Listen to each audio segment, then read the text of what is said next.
This time share ko sa inyo kung paano nga ba gumamit ng boosting site. But bago ang lahat is kung gusto niyo pong mag-apply as reseller, kontakin niyo lang po itong Facebook account na 'to. Ito lang po yung nag-iisang account. And kung naghahanap naman po kayo ng mga proofs, naka-post po dito lahat sa aking Facebook account. And yung updated prices ng both website natin ay naka-post din dito, naka-feature din siya diyan. And kung tatanungin niyo kung may GC, meron po tayong group chat. Ito yung isa for human boosting website. Then ito naman po yung isa. Eto, bago lang 'to kasi kaka-launch lang nung 70% human boosting quality and 30% bot quality since may nag-request. So 'yan. So, eto po yung una nating website, which is actually bago lang din 'to kasi nung February lang din 'to or January ata. Kasi yung fast.ph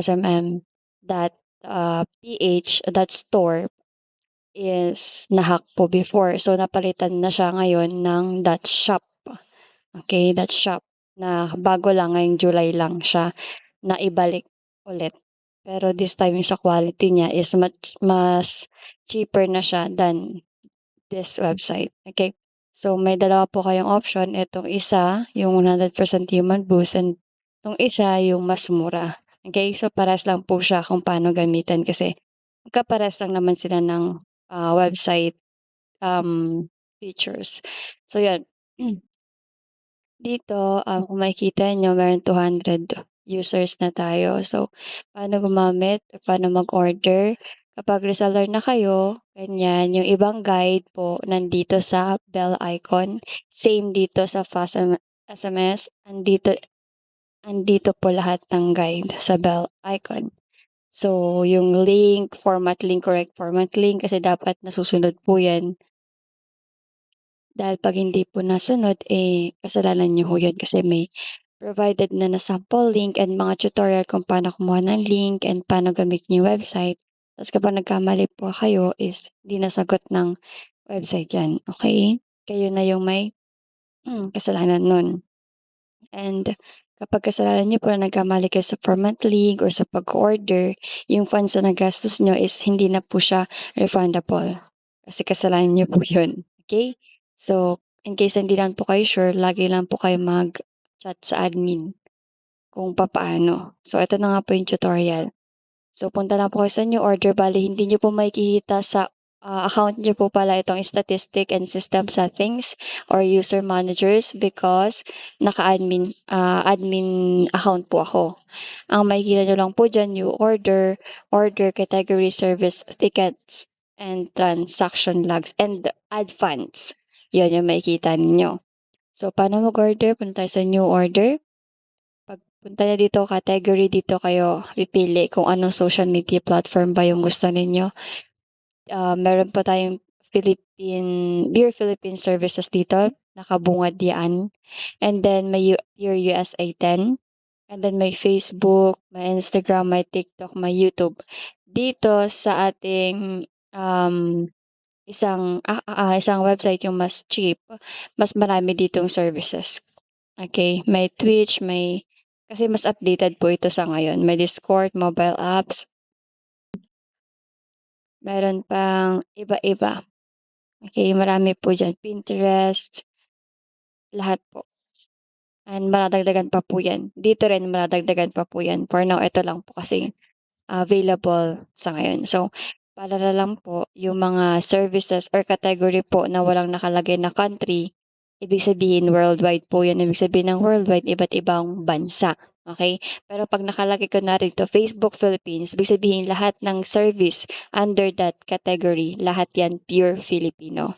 Kapag naman po US na nakalagay, lahat po ng service na under niya is lahat galing sa US country. Okay? Kapag wala pong nakalagay, ibig sabihin worldwide. Okay, lahat po, 'yan.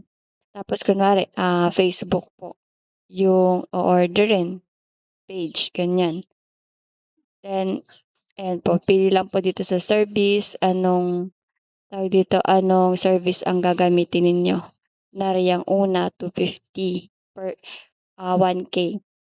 Lahat po ng price na tabi, nakalagay sa tabi ng service name. Ito po yung service name, page followers, followers only.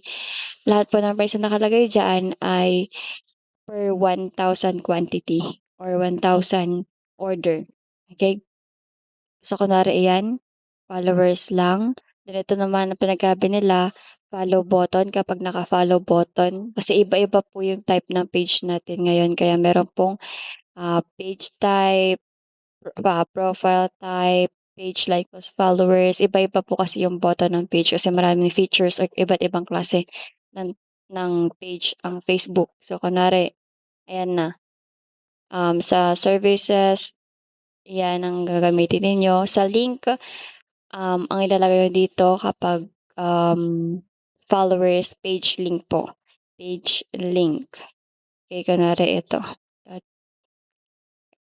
ayan, kunwari ito yung page link ninyo. Tapos ang nalagay nito sa quantity is kung ilan yung gusto nyong ilagay. Okay, meron tayo dito sa kabilang nakalagay na minimum and maximum amount. Minimum kung ilan yung puwede nyong i-order dito. Ibig sabihin kung 100 hindi kayo puwedeng mag-order diyan ng 99. 100 po ang pinakamababa. Sa maximum naman may 1,000,000 po, okay.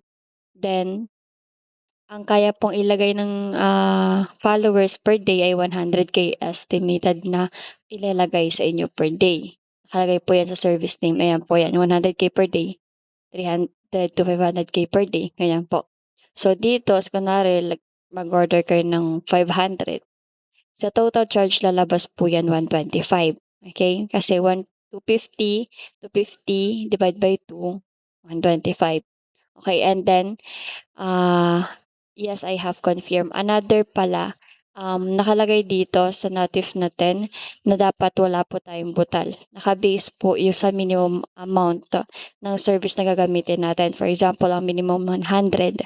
So, dapat count by 100. Like 100, 200, 300, 400, 500. Hindi dapat 150, 250, 350, 450. Hindi po ganun.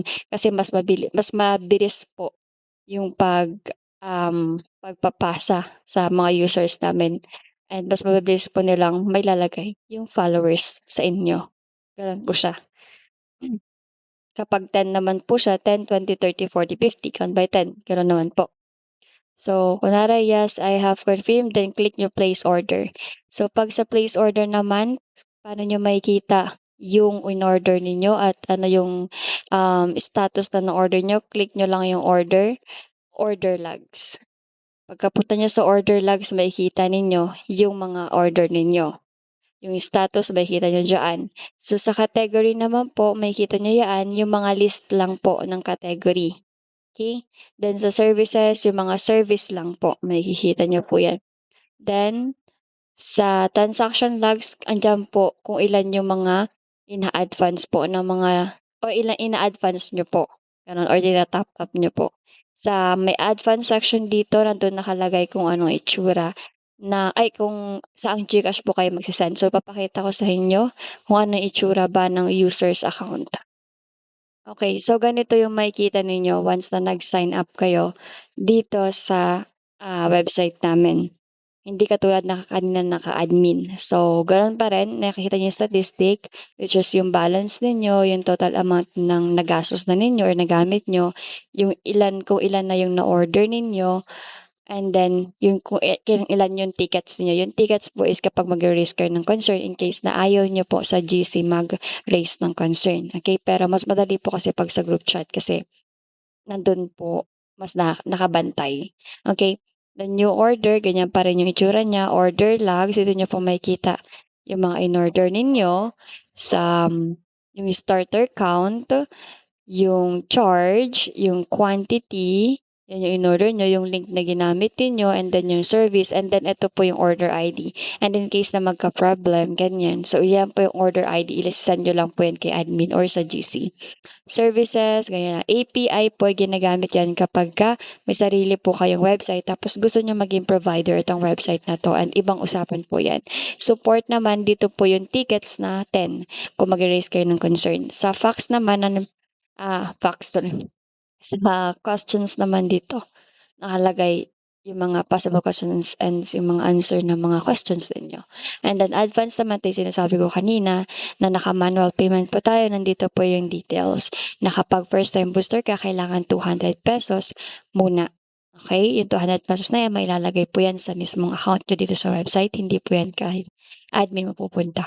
Sa pagka added na po kayo sa GC, yung susunod na magto-top up kayo minimum ₱60 na po, okey? Ang pag-send ng GCash eto, yan lang po. And kapag kokontakin niyo eto, okey? Ayan, gano'n lang po. Sa transaction logs again dito niyo po makikita kung ilan po yung na-top up niyo na, okey? So gano'n lang po siya kadali.